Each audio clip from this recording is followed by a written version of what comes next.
Bonsoir et merci d'être avec nous pour ce 23h au sommaire. Conseil des ministres ce jeudi au palais présidentiel. Au nombre des décisions prises, l'intégration d'environ 1800 agents journaliers dans la fonction publique et le passage du nombre d'avions d'Air Côte d'Ivoire à 11.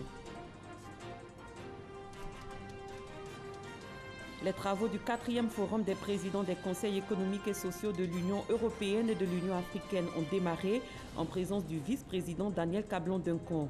Au cœur des débats, les innovations dans les domaines de l'agriculture et l'éducation. La situation reste toujours confuse au Zimbabwe. Le président Robert Mugabe a affirmé être détenu alors qu'une partie de l'armée a déclaré le mercredi que l'action en cours dans le pays n'était pas un coup d'État. Bienvenue dans cette édition. Le palais présidentiel a servi de cadre ce jeudi à un conseil des ministres dirigé par le président de la République, Alassane Ouattara. Le conseil a décidé qu'environ 1800 agents journaliers vont être intégrés à la fonction publique par voie de concours exceptionnel. Aussi, de nouvelles dispositions vont être prises pour faire passer le nombre d'avions de Air Côte d'Ivoire à 11. Jérôme Kofi Aboulé.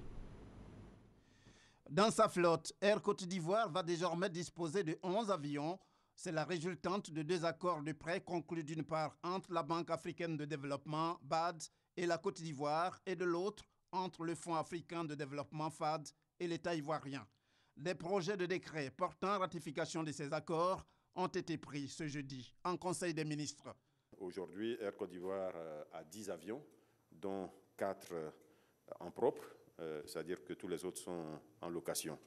À l'issue donc de ce projet de financement, Air Côte d'Ivoire possédera 9 avions. Donc aura en propriété 9 avions et 2 en leasing, donc aura en tout 11 avions. Donc une flotte suffisante pour aller vers l'objectif de rentabilisation de cette compagnie. Ce programme a également pour objectif de promouvoir l'intégration sous-régionale à travers le développement du secteur de l'aviation, aussi bien en Côte d'Ivoire qu'au niveau sous-régional. Il permettra de renforcer les capacités de desserte d'Air Côte d'Ivoire par l'acquisition de 5 aéronefs, de favoriser l'investissement dans le secteur privé et de stimuler corrélativement la création d'emplois et le développement du tourisme. Autres informations importantes rendues publiques au cours de ce conseil, il s'agit de l'insertion de plus de 3000 jeunes dans le secteur avicole en vue de la lutte contre le chômage et l'intégration d'agents journaliers à la fonction publique par voie de concours exceptionnel. Dans le cadre de la mise en œuvre des engagements pris par le gouvernement à l'occasion du dialogue social, le Conseil a décidé de régler définitivement la question de l'intégration des agents journaliers à la fonction publique, à travers le recrutement de l'ensemble de ces agents, évalué aujourd'hui à environ 1800 personnes. Il sera ainsi procédé à l'organisation de 2 concours exceptionnels. Le premier, pour le recrutement de 900 agents, aura lieu avant la fin de cette année 2017.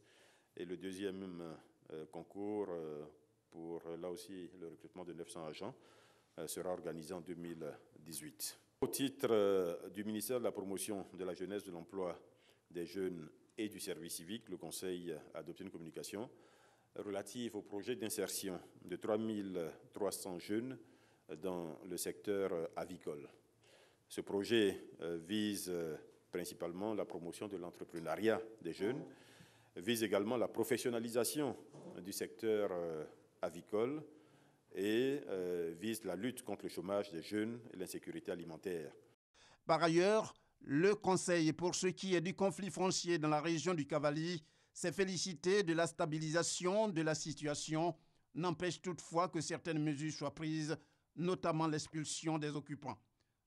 Ce que nous pouvons juste ajouter, c'est les démarches qui ont été effectuées donc, depuis le début de ce conflit, et notamment l'accentuation des actions de conciliation, de sensibilisation, actions conduites par les autorités administratives, les élus, cadres des régions concernées, donc du Guémont, du Cavali et du Grand Centre. Le gouvernement, pour sa part, a dépêché sur place plusieurs missions en vue d'apporter assistance aux victimes, à travers la distribution de dons en vivres et en non-vivres. Le Conseil a tenu à réaffirmer le fait que la forêt du Gouindébé reste une forêt classée et demeure donc la propriété de l'État de Côte d'Ivoire. Et qu'à ce jour, il n'est pas prévu de plan de déclassement de cette forêt. Une fois cela dit, le Conseil arrête les mesures suivantes, dont le coût a été évalué à environ 1 milliard de francs CFA. Il s'agit de l'expulsion des occupants des emprises de toutes les forêts classées de notre pays, spécialement celle du Gouindébé. Il s'agit de la mise en œuvre immédiate, avec le concours de l'ONG IDH, d'une opération d'identification et de recensement des occupants de la forêt classée de Gouindébé, avec la levée des occupations. Du renforcement et du déploiement des forces de défense et de sécurité dans la région du Cavali. Ces forces seront portées à 1000 éléments, donc pour une première durée de 3 mois. Il s'agit de la conduite, ensuite d'une vaste opération de désarmement et de sécurisation dans la région du Cavali. Et enfin, il s'agit de la poursuite des enquêtes sur les faits de criminalité qui ont été enregistrés jusqu'à maintenant. Enquêtes qui, je le précise, ont déjà donné lieu à cette arrestation. Comme chaque fois à l'issue de sa session, le Conseil a pris un nouveau rendez-vous. Il se tiendra, sauf cas de force majeure, le mercredi 22 novembre 2017. Abidjan abrite la 4e édition du Forum des présidents des conseils économiques et sociaux de l'Union européenne et de l'Union africaine. Il s'agit pour les participants de proposer des réformes en vue de renforcer le partenariat Afrique-Union européenne. Le vice-président Daniel Cablon-Duncan a donné le coup d'envoi des travaux. Michel Digri. C'est un forum qui confirme la volonté des acteurs socio-économiques européens et africains de contribuer au renforcement du partenariat Afrique-Union européenne. Ces assises qui nous réunissent offrent un moment privilégié permettant d'adresser des questions cruciales qui se posent à nos États. Ces préoccupations se regroupent autour de 4 grandes thématiques qui feront l'objet de réflexions et d'échanges au cours de nos travaux. Il s'agit de la contribution des acteurs économiques et sociaux dans le futur des relations Afrique-Union européenne, des possibles innovations de l'agriculture et du secteur agroalimentaire en vue de transformer l'Afrique, de l'éducation et du renforcement des compétences des jeunes et enfin des stratégies pour soutenir le développement des économies vertes. Des réflexions qui, selon l'ambassadeur de l'Union européenne en Côte d'Ivoire, doivent se faire sans faux fuyant. Le rôle des comités économiques et sociaux constitue effectivement une instance centrale au cœur des préoccupations et des priorités de la société. Vous avez pour mission de relayer ces préoccupations et ces priorités sans tabou et avec une totale transparence. Ouvrant les travaux, le vice-président Daniel Cablon-Duncan a plaidé pour une coopération plus accrue entre l'Union européenne et l'Afrique. L'Union européenne doit mettre en œuvre, pour demeurer un partenaire de premier plan de l'Afrique, reconnu aujourd'hui comme une nouvelle frontière de développement. Donc l'Europe doit pouvoir apporter dans son concours pour demeurer un acteur de premier plan du développement de l'Afrique. Car le continent africain s'ouvre de plus en plus à de nouveaux partenaires qui y trouvent de multiples intérêts, notamment au plan économique. À l'issue du forum, une déclaration conjointe des acteurs socio-économiques africains et européens sera produite et présentée au sommet des chefs d'État et de gouvernement qui se tiendra fin novembre à Abidjan. Dans le domaine des médias, Abidjan City Club, c'est la nouvelle série événement que va bientôt coproduire la radiodiffusion télévision ivoirienne. Elle est réalisée par Philippe Lacotte avec la participation de l'acteur Isaac de Boncolé. Le tournage débute en 2018. Cette série de 26 minutes a été présentée par le directeur général de la RTI et ses partenaires, Serge Collier. Isaac de Boncolé, acteur ivoirien mondialement reconnu. Philippe Lacotte, réalisateur franco-ivoirien du film Run, et Amadou Bakayoko, directeur général de la RTI, sur un même plateau. Objectif, dévoilé le synopsis de la future série événement à voir sur les antennes de la RTI. Abidjan City Club, c'est l'histoire de Fanta, une gamine de Trècheville. Son rêve, devenir championne de taekwondo. 13 épisodes de 26 minutes qui seront déclinés à l'international en 6 épisodes de 52 minutes. Voilà, donc c'est une première saison. On va lancer un casting et on va inviter beaucoup de jeunes acteurs. Acteur de cette série de 26 minutes, Isaac de Bancolé s'apprête déjà à vivre une belle expérience. L'essence même du projet à partir de ce petit synopsis, ça m'a fait rêver. C'est quelque chose que j'avais peut-être fait dans 24 heures chrono, où j'étais dans 8 épisodes de la saison 7.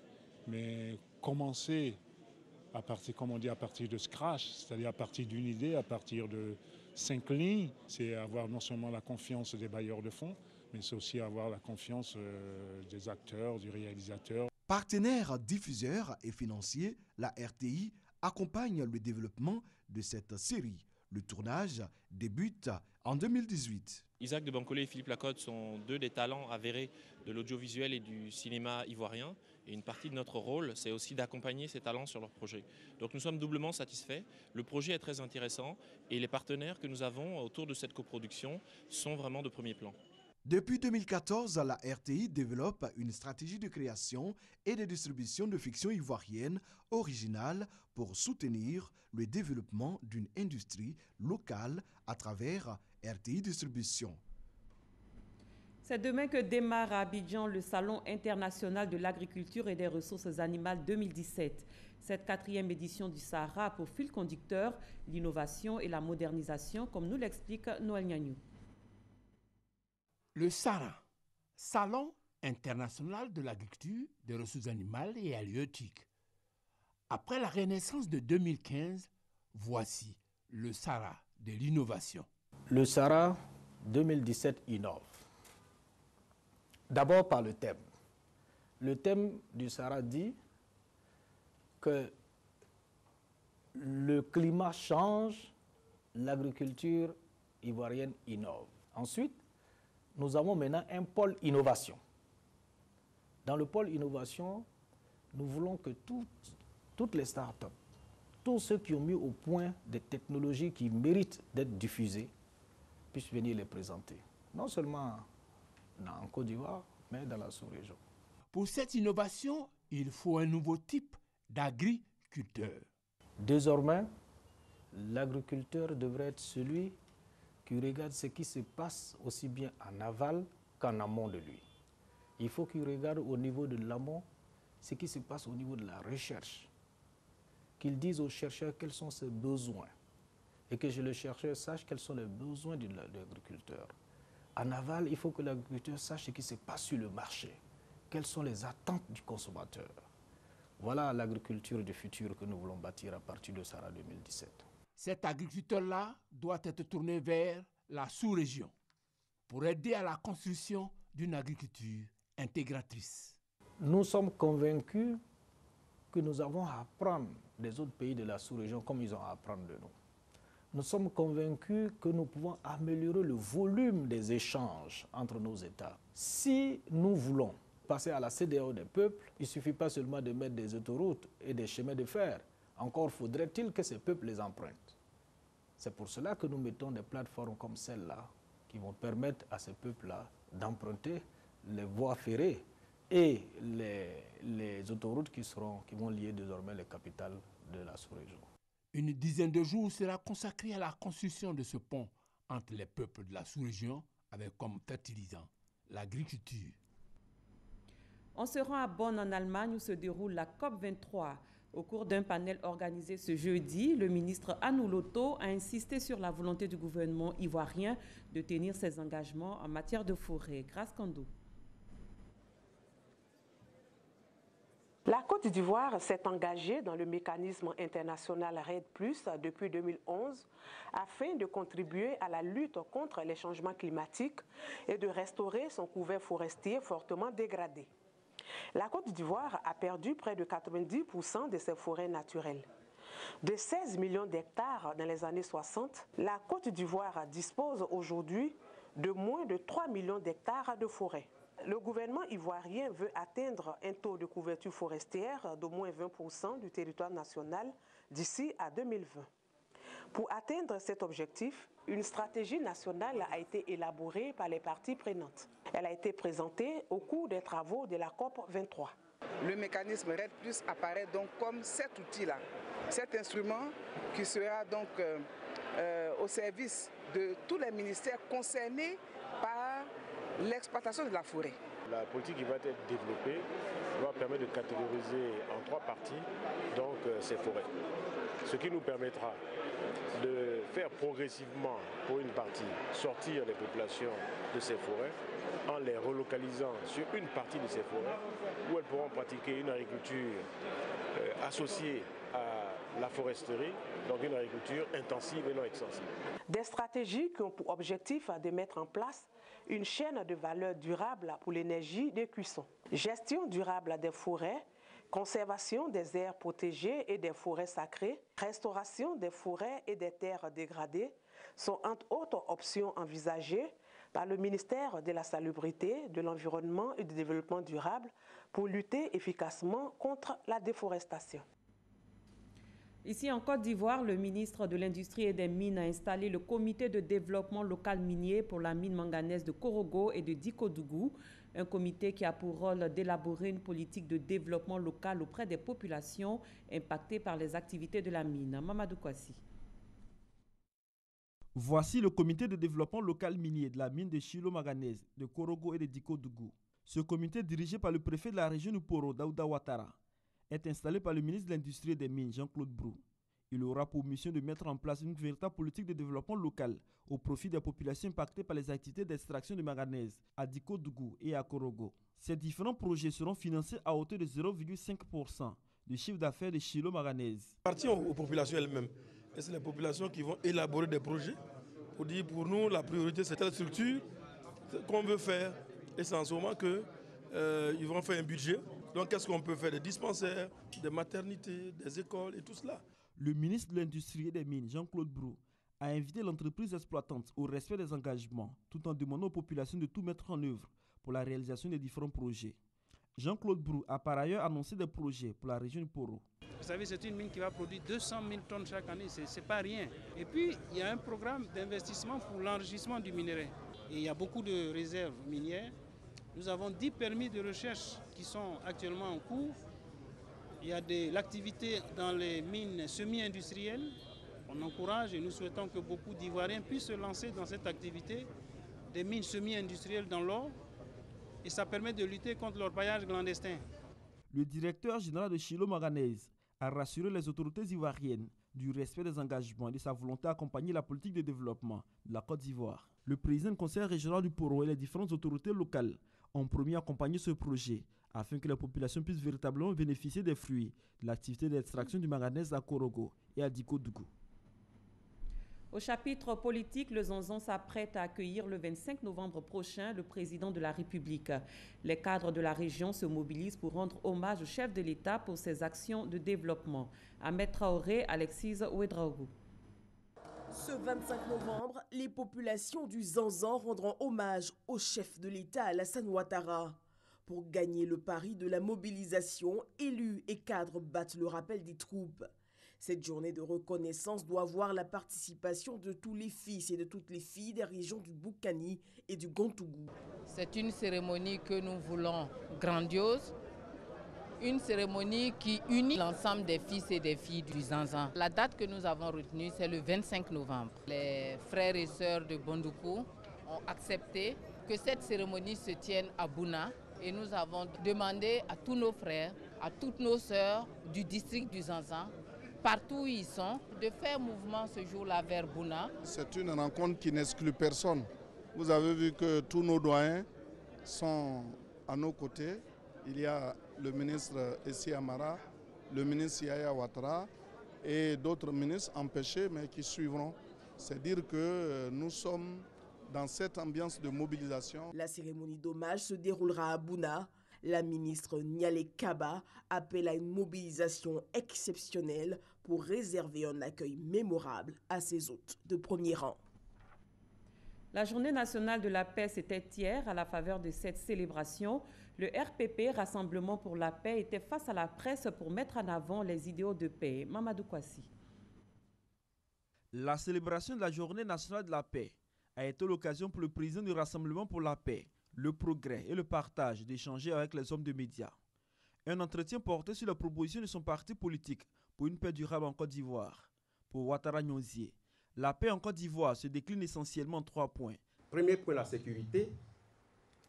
Deuxième point, les dispositions pour des élections libres et transparentes en 2020. Et troisièmement, la réconciliation nationale. Pour Ouattara Nyonzie, la question des conflits fonciers et l'orpaillage clandestin constitue une véritable menace pour la paix en Côte d'Ivoire. Les conflits fonciers sont devenus si fréquents et réguliers avec leur cortège de violence. Au problème du foncier, il ne faut pas perdre de vue ce qui relève de l'exploitation artisanale des mines, qui prennent aussi des proportions de plus en plus inquiétantes sur l'ensemble du territoire, mais en particulier dans les régions de l'Ouest encore et au Nord. Le président du RPP s'est apaisanti également sur la proposition pour la réussite du processus de réconciliation nationale en Côte d'Ivoire. La paix ne va pas sans le dialogue. Le dialogue, c'est l'instrument qui sert à conquérir la paix, à maintenir la paix. Ces moments d'échange avec les journalistes ont permis à Ouattara Nyonzie de parler de sa prochaine tournée de mobilisation qu'il compte effectuer sur le territoire national. Une tournée qui lui permettra de prôner les valeurs fouettistes, axées sur le dialogue et la paix. La Fédération pour la paix universelle a également organisé une conférence à l'occasion de la Journée nationale de la paix. Thème choisi, la famille, la clé de la sécurité et de la paix. Cette rencontre visait à inculquer les notions de paix à toutes les familles ivoiriennes, la famille constituant la base d'une paix sociale. Cita Soro. La paix part d'un individu pour atteindre la famille, puis la nation. Toute famille doit être artisan de paix afin de garantir une paix universelle. Ce sont ces notions qu'a voulu partager la Fédération pour la paix universelle en organisant une conférence en cette célébration de la Journée nationale de la paix. Le thème choisi est « La famille, la clé de la sécurité et de la paix ». Nous avons choisi de parler de ce thème, mais centré sur la famille. Parce que tout individu, quel qu'il soit, vient d'une famille. Alors, c'est la famille qui doit maîtriser, n'est-ce pas, l'environnement éducationnel des enfants afin qu'ils soient des citoyens responsables. Et donc, pour nous, la solution à la sécurité, c'est la famille. Le conférencier n'a pas manqué d'appeler chacun à œuvrer autour des 5 valeurs universelles de la paix, notamment reconnaître que l'humanité est une famille, agir en consultant sa conscience, vivre pour les autres et travailler en synergie avec les autres. Des valeurs que devront désormais véhiculer les 15 personnalités qui ont été distinguées ambassadeurs de la paix à cette occasion. Nous allons commencer maintenant à tisser les relations. Il faut que la famille qui nous entoure, le village qui nous entoure, puisse prôner la paix. Nous devons maintenant travailler dans la réconciliation, travailler pour la paix, travailler de faire en sorte que chaque Ivoirien, dans chaque commune, la paix soit donc cet ingrédient qui ne doit pas manquer. La cérémonie a pris fin par des dons au centre de santé d'Abidjan Santé dans la commune d'Atekoubé. Des dons composés de matériel d'entretien et de kits pour nourrissons. En culture, les rideaux sont tombés sur la toute première édition du carnaval de Niakara-Madougou. Pendant 7 jours, le patrimoine culturel tagbana a été présenté au grand public. Les danses en voie de disparition, l'art culinaire et de la fabrication du tchapalo, la bière locale ont marqué ce rendez-vous culturel. Soro Corona, Kader Sogodougou. Venons à Niakara pour découvrir le peuple tagbana. Slogan de la première édition du carnaval de Niakara. Cette foire culturelle, artistique, gastronomique et touristique a permis au peuple tagbana de promouvoir et valoriser son riche patrimoine culturel. Pendant 7 jours, la culture tagbana a été visitée dans tous ses compartiments. Des danses en disparition, au rythme initiatique en pays tagbana, en passant par le tam-tam parleur. La diversité culturelle de la région du Hambol a été présentée au grand public. La cérémonie de clôture du carnaval de Niakara a vu la présence du ministre Bruno Nabagné Koné, parrain de cette première édition. Le commissaire général a salué la volonté du peuple tagbana à promouvoir son riche patrimoine culturel jusque-là méconnu. La leçon que nous pouvons tirer de ce carnaval, c'est d'avoir donné du baume au cœur des populations. C'est d'avoir permis cette communion parfaite des populations. Le parrain a salué cette initiative qui va sauvegarder la culture du peuple tagbana. Bruno Nabagné-Koné a exhorté les filles et fils de la région du Hambol à se mobiliser autour de ce carnaval. Le ministre a invité le peuple tagbana à l'union. Ce festival fait également la promotion de la culture de notre grand groupe Sénoufo.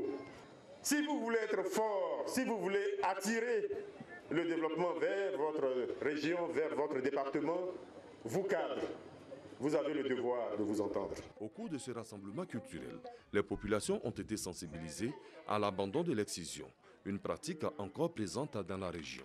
Rendez-vous est donc pris pour l'année prochaine en vue de la 2e édition du carnaval de Niakara. Autre chose à présent, plus de 1240 000 Ivoiriens vivent hors de la Côte d'Ivoire et parmi eux, plusieurs milliers sont en situation irrégulière en Afrique du Nord ou en Europe. Après le retour de 1200 au pays en 2016, les réflexions sont en cours pour améliorer l'assistance et la réintégration potentielle de potentiels candidats au retour au pays. L'atelier qui s'est tenu à Grand Bassam a réuni le ministère de l'intégration africaine et des Ivoiriens de l'extérieur, ainsi que les partenaires de l'Union européenne et d'autres organisations internationales. Franck Wadiou. 200 à 250 millions de personnes vivent aujourd'hui hors de leur pays d'origine dans le monde. Le phénomène de la migration à l'échelle mondiale qui concerne aussi la Côte d'Ivoire. Il y a autour d'1 240 000 Ivoiriens à l'extérieur, c'est environ 5,4% de la population. Et puis dans ces populations, il ne faut pas oublier que tous les migrants ne sont pas irréguliers. Selon l'Organisation internationale pour les migrations OIM, plus de 12 000 personnes se déclarant ivoiriens sont arrivées en Italie en 2016. En 2017, ils sont quelques 800 migrants arrivés dans ce même pays. Il y a cependant des volontaires au retour d'Europe et d'Afrique du Nord. La question est aujourd'hui de trouver le plan d'assistance consensuel pour favoriser leur insertion. On réfléchit sur un plan de retour. Si les Ivoiriens reviennent, quels sont les services qui vont être concernés, quelles sont les différentes étapes, qu'est-ce qui doit être fait à chaque étape. Il s'agit de trouver un plan, de voir quelle est la responsabilité de chaque département ministériel. Et pour accompagner le ministère de l'intégration africaine et des Ivoiriens de l'extérieur, l'Organisation internationale pour les migrations, OIM. Il y a eu des discussions qui ont permis de mettre en place cette initiative Fonds fiduciaire Union européenne et OIM, justement pour apporter des solutions endogènes à chacun des pays ciblés. Chaque pays travaille avec l'OIM pour adresser ces questions de migration. En ce qui concerne l'Afrique subsaharienne, je crois que le projet concerne 14 pays, dont la Côte d'Ivoire, qui n'en faisait pas partie il y a quelque temps. Quelques résultats des réflexions qui guideront l'action de l'État. Un état des lieux et l'actualisation des données, l'intégration des forces et faiblesses du dispositif existant et l'accélération du processus de validation afin de mettre en place les organes de prise en charge du processus identifié. Nous poursuivons avec les migrants qui sont vendus aux enchères comme esclaves à Tripoli, en Libye. Des journalistes ont filmé une vente d'êtres humains en cachant leurs caméras. En l'espace de quelques minutes, ils ont assisté à la vente d'une douzaine de migrants cédés par des passeurs pour des sommes allant de 500 à 700 dinars libyens, soit près de 230 000 francs CFA. Ces marchés aux esclaves se dérouleraient 1 ou 2 fois par mois. L'ONU a dénoncé une situation inhumaine et la Libye assure qu'une enquête va être ouverte.